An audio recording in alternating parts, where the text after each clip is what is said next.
శ్రీమతి నమః. మనం శకున శాస్త్రం గురించి చాలా వీడియోస్లో చెప్పుకున్నాం. మొన్న ఈ మధ్యనే నేను ఒక వీడియో చేశాను. దాంట్లో శకునాలకి సంబంధించి ఒక విషయాన్ని కూడా చెప్పాను. ప్రతిదాన్ని మనం తీసి పారేయకూడదు, అలాగే ప్రతిదాన్ని భూతద్దంలోంచి కూడా మనం చూడకూడదు. కానీ శకున శాస్త్రం అనేది ఉంది. శాస్త్రం ఎప్పుడూ అబద్ధం చెప్పదు కదా. అయితే ఇప్పుడు ఇది ఎందుకు నేను మాట్లాడుతున్నాను అంటే, ఏప్రిల్ 12వ తారీఖున పూరి జగన్నాథ స్వామి వారి ఆలయం పైన గోపురం మీద జెండా కడతారు. అది ప్రతిరోజు కడతారనమాట. ప్రతిరోజు ఆ జెండాని గనక మార్చకపోతే, ఎప్పుడైనా ఒక రోజు గనక ఆ మార్చటం కుదరకపోతే దేవాలయాన్ని కొన్నేళ్ల పాటు మూసేయాలి అని చెప్పి అక్కడ ఉన్న వాళ్ళు చెప్తారు. అలాగే ఎన్నో అద్భుతాలు పూరి జగన్నాథ స్వామి వారి ఆలయంలో జరిగాయి. ఆ ఆలయానికి సంబంధించి ఎన్నో భక్తుల చరిత్రలు మనం చెప్పుకున్నాం. అక్కడ చారిత్రాత్మకంగా ఎవరెవరు దాడులు చేశారు ఆ విషయాలు కూడా మనం చెప్పుకున్నాం. పూరి జగన్నాథ స్వామి వారు భక్త సులభుడు అని చెప్తారు. ఎందుకంటే భక్తుడు బాధపడి జగన్నాథ అని పిలిస్తే చాలు, వెంటనే వచ్చేస్తాడు జగన్నాథ స్వామి. అలా వచ్చి తన భక్తులని ఎవరైతే బాధ పెట్టారో భగవంతుడు ఆగ్రహాన్ని చూపిస్తారు. అలా చూపించారు అనడానికి ఎన్నో సంఘటనలు ఉన్నాయి. అవన్నీ మనం మన వీడియోస్ లో చేసుకున్నాం.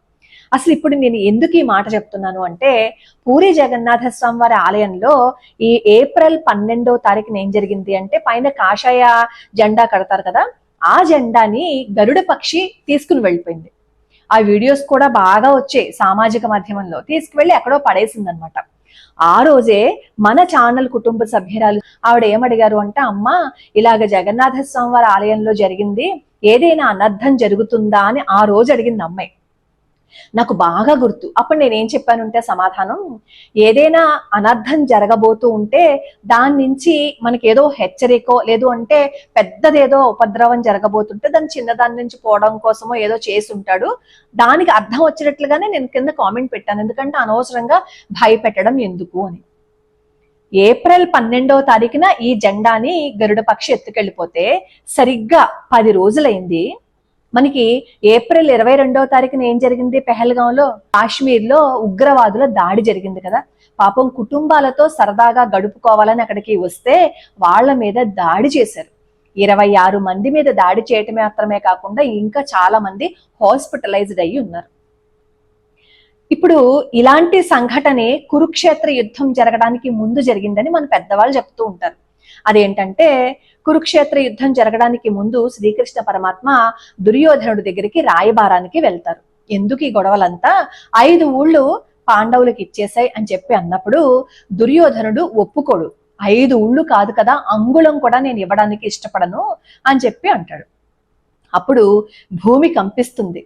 ఈ చెడు శకునాలన్నీ వస్తాయన్నమాట. నక్కలు అరుస్తూ ఉంటాయి. అలాగే అక్కడ ఉన్న ఒక పతాకాన్ని గరుడ పక్షి ఎత్తుకుని వెళ్ళిపోతుంది.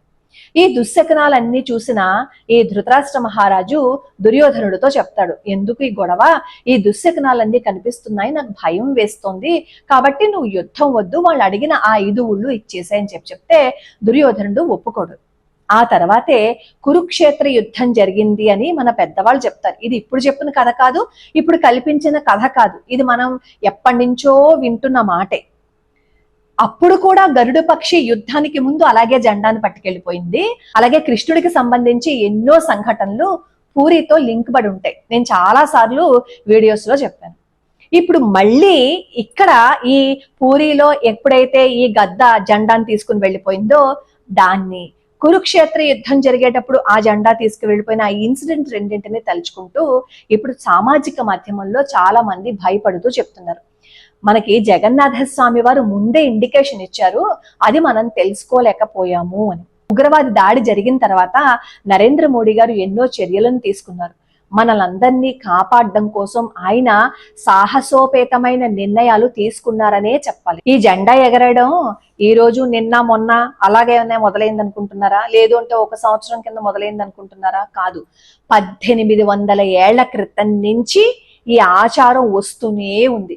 ఎన్నో అద్భుతమైన విశేషాలు, ఎన్నో మిస్టరీలతో కూడి ఉన్న ఆలయం ఈ జగన్నాథ స్వామి వారి ఆలయం. భగవంతుడి దయ వల్ల ఈ నరేంద్ర మోడీ గారు అక్కడుండి మనల్ని కాపాడే విధంగా ఎన్నో చర్యలు తీసుకుంటున్నారు.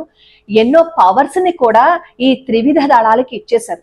బార్డర్ లో ఎవరైనా అనుమానాస్పదంగా తిరుగుతూ ఉంటే వాళ్ళ మీద చర్యలు తీసుకోమని అని అన్నారు. మీరు ఏం చేస్తారో చేసేయండి అని వాళ్ళకి ఎన్నో హక్కులని కూడా ఇచ్చారు. అన్ని చూస్తున్నప్పుడు ఏమనిపిస్తుందంటే భగవంతుడు అన్ని మనకి ముందు చెప్తాడు వచ్చే కష్టాన్ని, కానీ దాన్ని పట్టించుకోం. అది విధిరాత, దానికి మనం ఏం చేయలేం. కానీ జరిగిన తర్వాత అయినా సరే మనం కాస్త ఆలోచించుకుని జాగ్రత్తగా ఉన్నాము అని అనుకోండి, అది చాలా బాగుంటుంది కదా. ఇది మూఢనమ్మకమో, మూర్ఖత్వమో, లేదు అంటే అనుమానమో ఏదైనా అయి ఉండొచ్చు. కానీ ఏప్రిల్ 12న అది జరిగింది. ఏప్రిల్ 22న దాడి జరిగింది. మనం అన్నింటినీ కొట్టి పాడేయక్కర్లేదు. ఇది ఒక హెచ్చరికగా మనందరం జాగ్రత్తగా ఉన్నాము అని అనుకోండి. జాగ్రత్తగా ఉంటే తప్పులేదు, కానీ జాగ్రత్తగా లేకుండా ఏం జరుగుతుందిలే అని చెప్పి తేలిగ్గా తీసుకున్నప్పుడు మాత్రమే ఇబ్బంది అంటూ వస్తుంది. పోనీ ఇది మూర్ఖత్వమో మూఢనమ్మకమో అనుకుంటే 2020లో ఈ జెండా అగ్నికి ఆహుతైందిట. అలా అగ్నికి ఆహుతైన తర్వాత కరోనా వచ్చింది కదా మనకి 2020లో. అది మనం చూసాం కదా, మన కళ్ళతో చూసాం మనం. ఇలా భగవంతుడు మనకి ఇండికేషన్స్ ఇస్తాడు, జాగ్రత్తగా ఉండండి రా, ఏదో ప్రమాదం జరగబోతోంది అని. అప్పుడు మనం జాగ్రత్తగా ఉంటే ఎటువంటి ఇబ్బంది ఉండదు. అటువంటి జాగ్రత్తలు తీసుకుంటున్న వారే ఇప్పటి మన దేశ ప్రధాని.